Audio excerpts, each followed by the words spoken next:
सत्संगत जी प्रेम और सत्कार से कहना जी धन निरंकार जी। सत्संगत दास से विनती कर रही है, मुझसे कोई त्रुटियां हो जाए तो क्षमा कीजिएगा सत्संगत जी।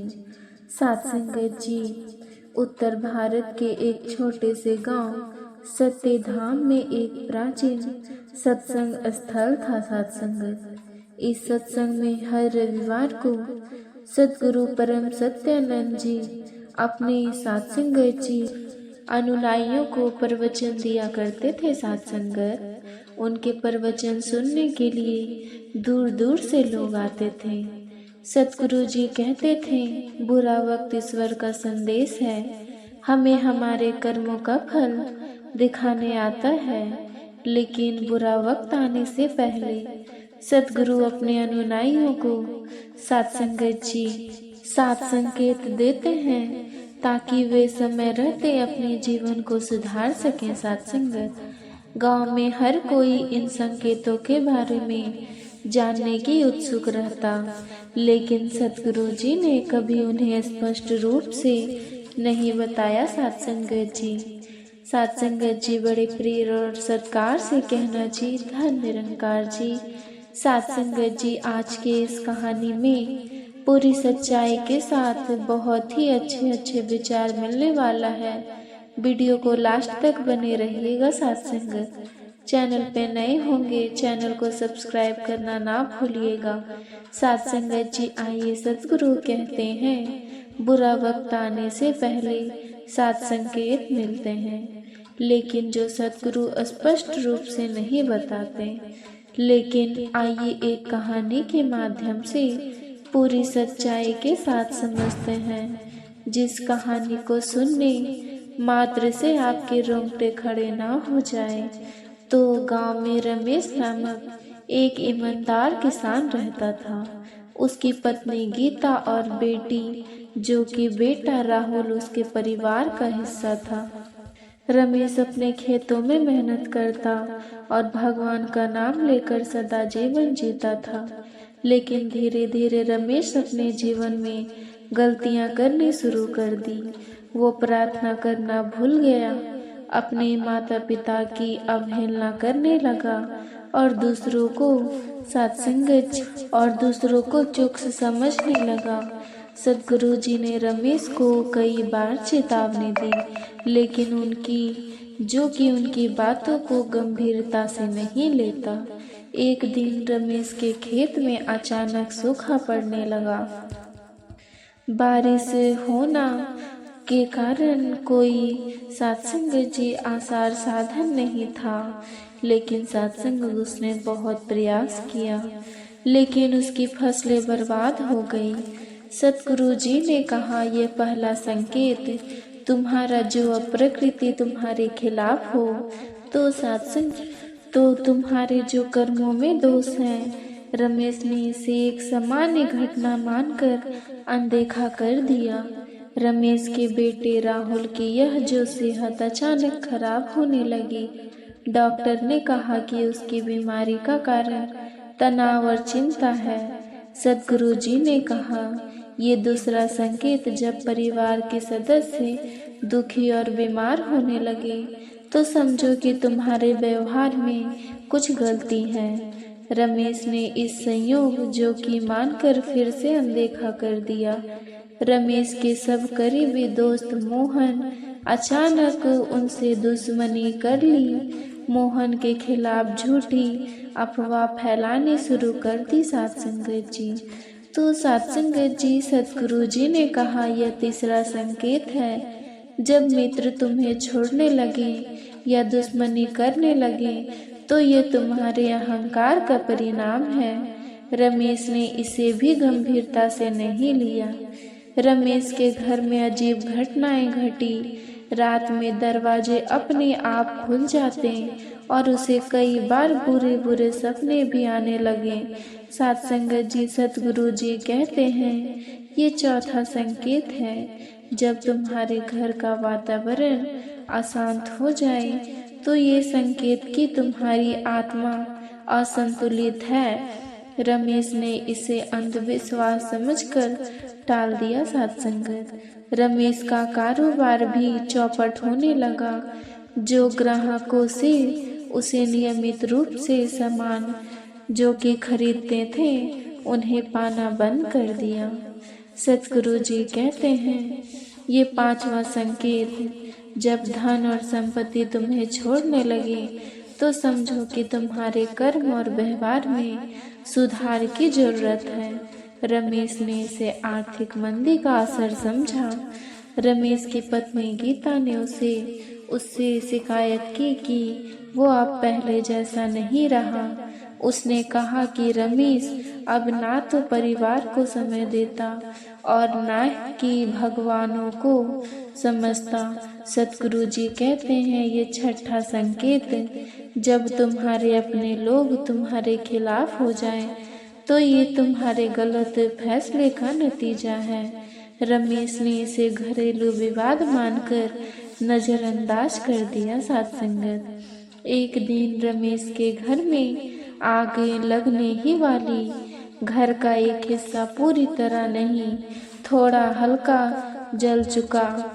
ये घटना रमेश के जीवन का सबसे बड़ा झटका था सत्संगत। सतगुरु जी ने कहा, यह 7वां और अंतिम संकेत, जब जब सब कुछ बर्बाद होने लगा तो समझो कि ये तुम्हारे कर्म जो कि जीवन को सुधारने का अंतिम अवसर है।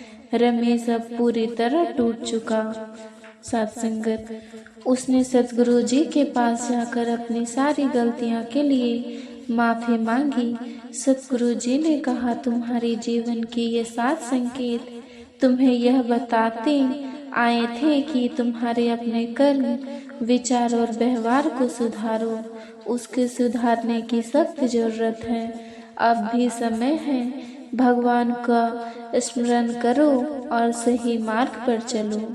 रमेश ने सतगुरु जी की बात मानी। उनसे अपने जीवन में बदलाव लाने का हर एक कोशिश किया। हर दिन भगवान की प्रार्थना करने लगा। अपने माता पिता और परिवार का सम्मान करने लगा। अपने दोस्त और पड़ोसियों से प्रेम पूर्वक व्यवहार करने लगा। सत्संगत, अपने कर्मों, ईमानदारी और निष्ठा लाने लगा। सत्संगत, धीरे धीरे रमेश का जीवन फिर से खुशहाल होने लगा। उसकी फसलें फिर से सुधरने लगी। उसका परिवार भी धीरे धीरे सुखी होने लगा और सामाजिक प्रतिष्ठा भी धीरे धीरे वापस आई। ये कहानी यह सिखाती है सत्संगत जी कि बुरा वक्त आने से पहले ईश्वर और सतगुरु हमें 7 संकेत देते हैं। हमें इन संकेतों को समझकर अपने जीवन को सुधारने की कोशिश करनी चाहिए। सही मार्ग पर चलते अपने कर्म को शुद्ध रखें और सतगुरु के संदेशों को समय रहते समझें। यही सच्चा जीवन। सत्संगत जी, प्रेम और सत्कार से कहना, धन निरंकार जी। सत्संगत जी दासी विनती कर रही है, मुझसे कोई त्रुटियां हो जाए तो क्षमा करिएगा। और सत्संगत जी वीडियो को लास्ट तक देखिएगा। सत्संगत, सब्सक्राइब करना ना भूलिएगा। इस वीडियो को लोगों तक शेयर जरूर करिएगा। सत्संगत सत्संगत जी, आइए एक और भी प्रचलित कहानी है जो कि एक सत्संगत जी नए साल से रिलेटेड है। सत्संगत जी, जिसे सुनकर रूह कांप ना जाए। तो सत्संगत जी, प्रेम और सत्कार से कहना जी, धन निरंकार जी। सत्संगत जी दासी विनती कर रही है, मुझसे कोई त्रुटियां हो जाए तो क्षमा कीजिएगा। सत्संगत जी, उत्तर प्रदेश के एक छोटे से गांव शिवपुर में हर नए साल सत्संगत जी रात नया साल बड़े धूमधाम से मनाया जाता है। गांव के लोग अपने तरीके से इस दिन का स्वागत करते हैं, लेकिन ज़्यादातर लोग शराब, जुए और फिजूल खर्ची में डूब जाते। सत्संगत, गांव में एक पुरानी जोगी बस्ती जिसे अब लोग भूल चुके थे, उस मंदिर में एक साधु जो कि निरंकारी सत्संग महात्मा जी रहते थे। सत्संगत जी, उनका नाम सत्संगत रामानंद था सात संगत जी। सात संगत जी वो तपस्या करते थे। वे गांव में कम ही दिखाई देते थे, लेकिन जब भी आते उनके प्रवचन लोगों को गहराई से प्रभावित करती। आज हम यह जानेंगे कि जनवरी की रात, नए साल की रात इस जगह क्या ये सच में ऐसा होगा? क्या पैसा सच में इस जगह पर रखने से सच में हमारे घर में धन की धन आएगी? तो सात संगत जी, उसके लिए वीडियो को अंत तक देखना होगा। चैनल पर नए होंगे चैनल को सब्सक्राइब कीजिएगा। तो चलिए एक बहुत ही भयानक कहानी की तरफ से चलते हैं, जिसे सुनने मात्र से ही आपकी सभी प्रश्नों का उत्तर मिल जाएगा सात संगत। और साथ ही आज के इस वीडियो में बहुत ही खास होने वाला है। बहुत ही अच्छे अच्छे विचार आपको सुनने को मिलेगा। तो सात संगत जी, कहानी की ओर चलते हैं। तो सात संगत जी, बढ़ते हैं। गांव में रमेश नाम का एक गरीब किसान रहता था। उसकी हालत इतनी खराब थी कि घर में खाने की भी मुश्किल से अनाज जुट पाता था सात संगत जी। उसका परिवार, उसमें उसकी पत्नी और 2 बच्चे थे, जो भूख और कर्ज के बोझ तले दबा हुआ था सात संगत जी। रमेश को हर ओर से निराश से ही हाथ लगती।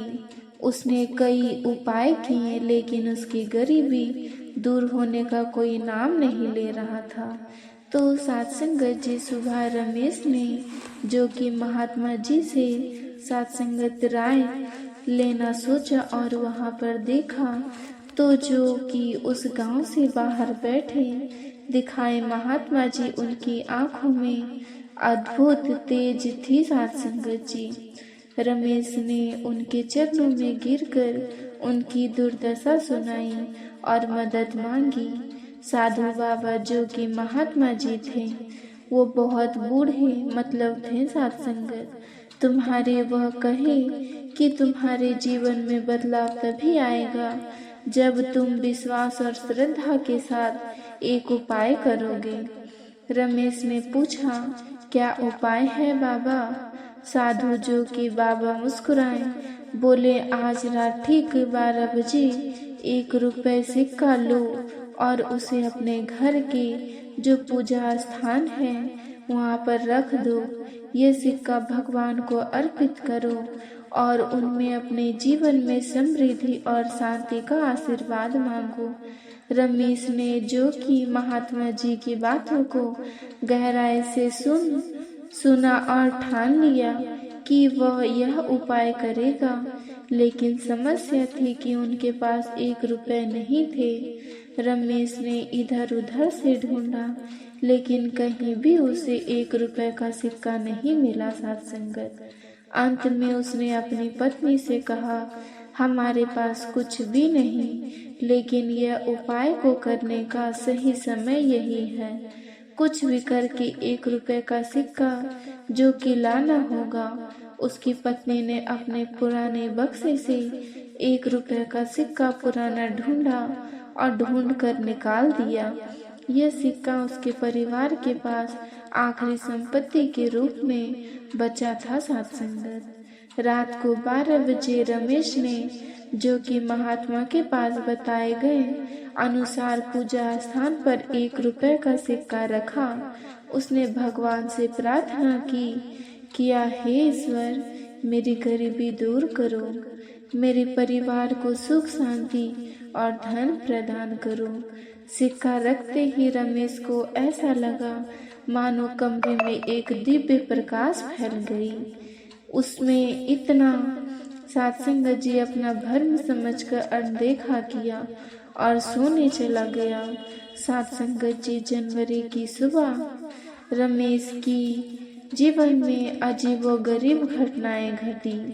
गांव, जो कि जमींदार, उसने रमेश को अब उसके कर्ज के कारण धमकाया। खुद उसके घर आया और कर्ज माफ कर दिया। रमेश के खेत जो सूखे पड़े थे सात संगत, उसमें अचानक पानी की व्यवस्था हो गई। बरसात जो कि पास के शहर का एक व्यापारी रमेश मिलने आया और उसका जीवन सौदा कर लिया। इस घटनाओं से रमेश और उनके परिवार चकित रह गए। जब गांव वालों ने रमेश के जीवन में यह बदलाव देखा तो वह हैरान थे। उन्होंने रमेश से पूछा, ये सब कैसे हुआ? और उसने इसका रहस्य बताया, जो कि महात्मा जी ने बताया कि सत्संगत 1 रुपए का सिक्का केवल एक प्रतीक है।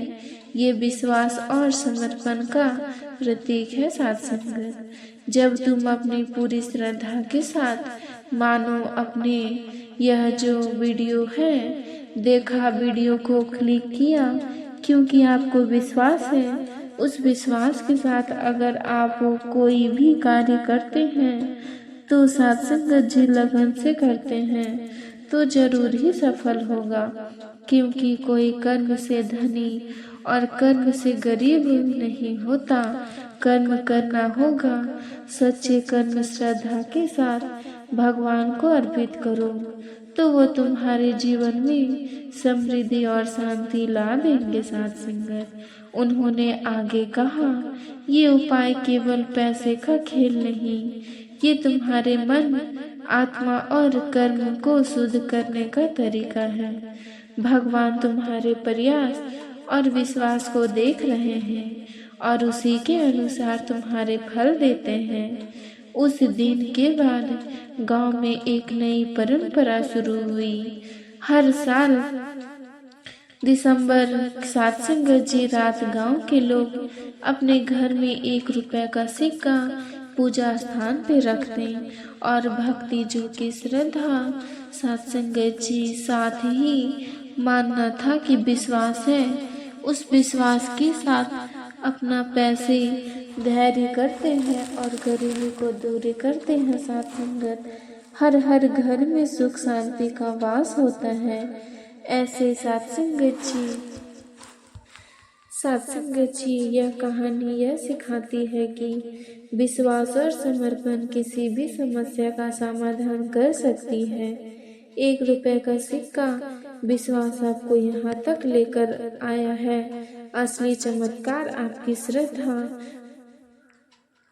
और भगवान में विश्वास का है।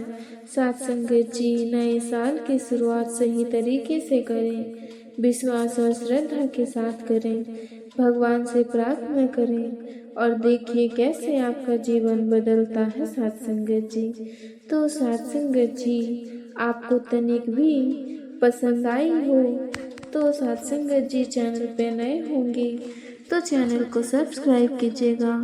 सत्संगत जी बड़े प्यार और सत्कार से कहना जी, धन्य निरंकार जी।